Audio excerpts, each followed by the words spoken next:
श्री नगर parliamentary नशस्त के ज़मीनी चुनाव के लिए कल पोलिंग हो रही है, जिसके लिए इंतजामिया ने पोलिंग अमले के तैनाती के अलावा सिक्योरिटी के माकूल इंतजाम किए हैं। उधर कल चुनाव के आखिरी रोज मुख्तलिफ सियासी जमातों और उम्मीदवारों ने चुनाव जल्दी से खत्म किया और वोटों को अपनी तरफ राग़िब करने की कोशिश की।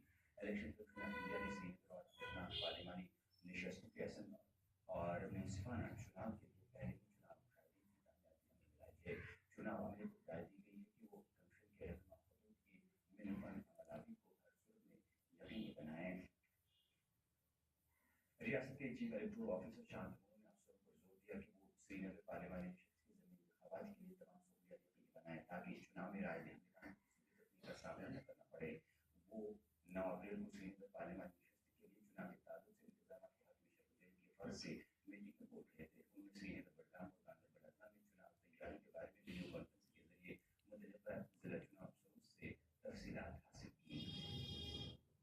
गवर्नर ने बोला जो कि श्री माता वैष्णो देवी शाही कोर्ट के चेयरमैन ने कल जम्मू में अफसरान की मीटिंग के दौरान 29 जून 2017 से शुरू होने वाली अमरनाथ जी यात्रा के सिलसिले में इंतजाम का जायजा लिया। मीटिंग में सीईओ के अलावा additional CEO Jitendra Kumar Singh, general manager works R D Pandit और दीगर अफसरान ने शिरकत की। मीटिंग में बताया गया कि मैंने Punjab national bank, Jammu Kashmir bank और येस बैंक की 436 शाखाओं में यात्रा के लिए रजिस्ट्रेशन काम शुरू किया गया है और अब तक 1 लाख से ज्यादा यात्रियों ने रजिस्ट्रेशन कराई है।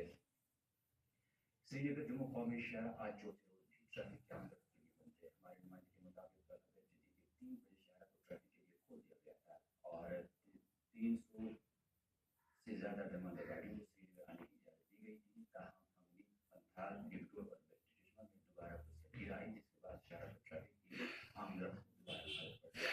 आज भी ट्रैफिक ने बताया कि शहर पर बसें हटाने का काम सूरत के साथ जारी है और बसें हटाने जाने के बाद दरमांदा गाड़ियों को श्रीनगर आने की इजाजत होगी। अब श्रीनगर में रात का कम से कम